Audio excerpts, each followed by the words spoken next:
Assalamualaikum warahmatullahi wabarakatuh. Waalaikumsalam warahmatullahi wabarakatuh. Selamat malam, Ibu. Selamat malam, teman-teman semua. Kami dari kelompok 9 akan memaparkan hasil kerja kelompok kami yang berjudul Strategi dan Manajemen Bisnis Internasional, yang beranggotakan dengan Asri Masyita, saya sendiri Dita Rahmayani, Indah Wulansari, Safa Milenia Salsabil, dan Victoria Borusitorus. Baiklah, yang pertama akan dipaparkan oleh Safa Milenia Salsabil. Kepada Safa kami persilakan. Yang pertama yaitu ada latar belakang. Perdagangan internasional dan bisnis internasional kini semakin penting dalam perekonomian global. Globalisasi dan kemajuan teknologi membuat perusahaan harus memperluas jangkauan pasar mereka ke luar negeri. Perusahaan yang ingin beroperasi secara internasional perlu merancang strategi bisnis yang efektif serta memiliki manajemen yang efisien untuk menghadapi tantangan yang muncul dari pasar global yang sangat dinamis. Adapun pengertian strategi dan manajemen bisnis internasional yaitu strategi manajemen bisnis internasional adalah suatu pendekatan perencanaan dan eksekusi yang digunakan oleh perusahaan untuk mengelola kegiatan bisnisnya di pasar internasional yang meliputi pemilihan metode dan taktik yang sesuai dengan tujuan perusahaan dalam mengembangkan dan mempertahankan keunggulan kompetitif di pasar global. Selanjutnya dibacakan oleh Asri Masyita. Bentuk-bentuk strategi manajemen bisnis internasional.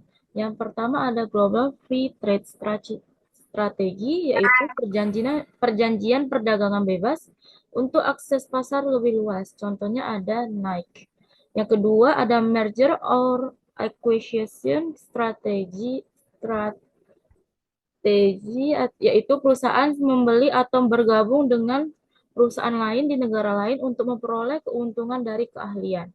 Yang ketiga ada strategic alliance, yaitu perusahaan membentuk aliansi atau kemitraan dengan perusahaan lain di negara yang sama atau berbeda untuk mencapai tujuan bisnis yang sama. Yang keempat ada ekspor strategi, yaitu perusahaan menjual produknya ke pasar internasional melalui ekspor.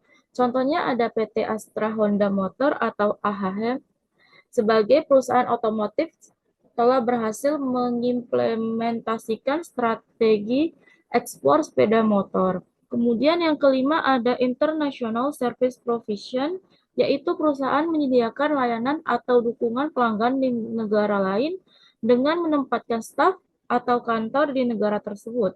Contohnya seperti perusahaan telekomunikasi. Yang keenam ada International Pricing Strategy, yaitu perusahaan menyesuaikan harga produknya untuk pasar tertentu berdasarkan perbedaan kondisi pasar dan kebutuhan pelanggan. Yang ketujuh ada International Joint Venture Strategy, yaitu perusahaan membentuk kemitraan dengan perusahaan lokal di negara asing. Contohnya ada Garuda Food bekerja sama dengan perusahaan minuman di Jepang, Santori, untuk mengembangkan produk minuman bersama.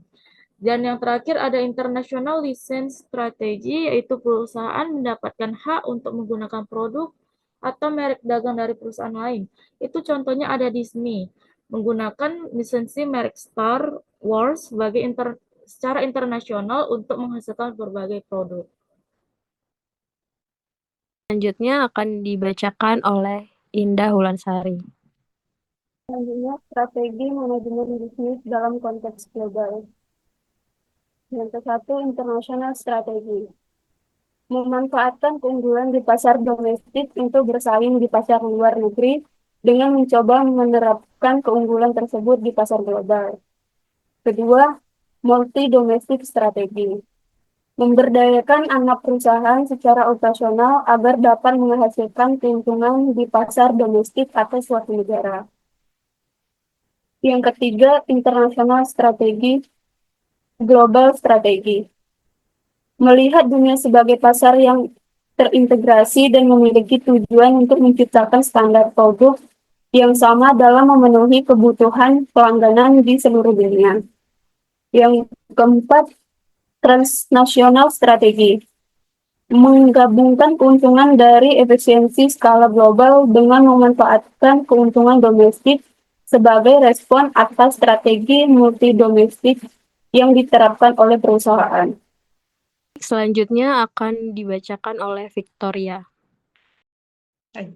Sumber-sumber keunggulan bersaing dalam konteks global. 1. Efisiensi secara global atau global efisiensi. 2. Fleksibilitas multinasional. 3. Pembelajaran secara mendunia. Faktor-faktor yang mempengaruhi keputusan strategi internasional. 1. Faktor domestik, pemerintahan, budaya, mata uang. Faktor internasional, keterlibatan banyak pemerintah, sistem hukum dan politik, keberagaman budaya dan bahasa. Alternatif pilihan keputusan strategis. 1. Strategis replikasi domestik, menerapkan strategis yang sukses di pasar domestik ke pasar internasional. 2. Strategis global, menawarkan produk dan layanan yang sama di seluruh dunia, dengan fokus pada efisiensi skala global. 3. Strategis multidomestik, mensesuaikan produk dan strategis pemasaran untuk memenuhi kebutuhan lokal di setiap pasar. Baiklah, kesimpulan dari hasil materi yang telah kami paparkan yaitu strategi dan manajemen bisnis internasional adalah kunci untuk mencapai kesuksesan dalam pasar global. Perusahaan harus memiliki strategi yang fleksibel dan adaptif untuk menghadapi berbagai tantangan yang muncul dari perbedaan budaya, kebijakan pemerintah, serta dinamika ekonomi di negara-negara tempat mereka beroperasi. Baiklah, sekian materi yang dapat kami sampaikan. Kurang lebihnya mohon maaf apabila kami ada kesalahan. Akhir kata, wassalamualaikum warahmatullahi wabarakatuh.